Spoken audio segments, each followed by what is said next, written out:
Hey, what's going on TikTok? It's your boy, Brother Leon.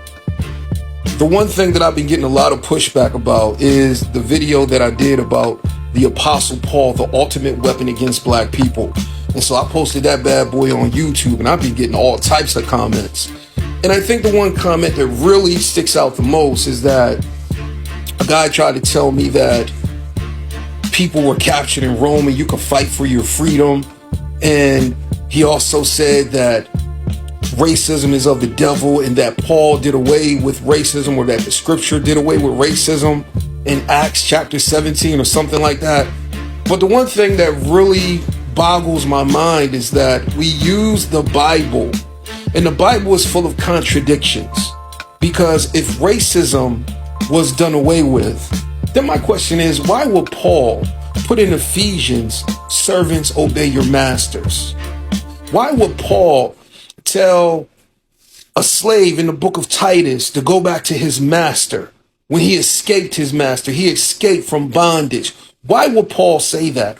Why is it that in Ephesians chapter 6 that we hold dearly, the chapter of spiritual warfare? Why do we hold that chapter so dear in our hearts, but yet glance over the part that says servants obey your master? So servants obey your master, but put on the helmet of salvation, take up the sword of the Spirit. And these are the things that we can't even use to break the chains of slavery. They gave the Bible to the slave for a reason. And even though some of these people call themselves reverencing God, fearing God, they didn't fear God enough to let them slaves go. They were a part of the economy. Because the crazy thing is, yeah, they love God, but they worship money. They worship what the slave could do and bring.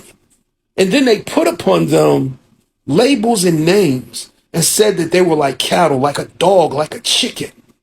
No soul.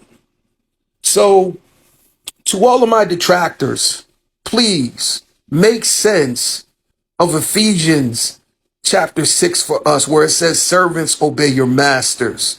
And then please make sense for me and explain why Paul didn't have that man continue to run to freedom. Could he have been an apostle or a disciple in another place? Did he have to go back? Why? And this is why it needs to make sense.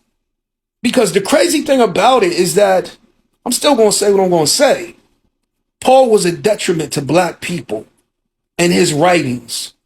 And even though you might hold dear to it, it still is keeping people in bondage and ignorance. Peace.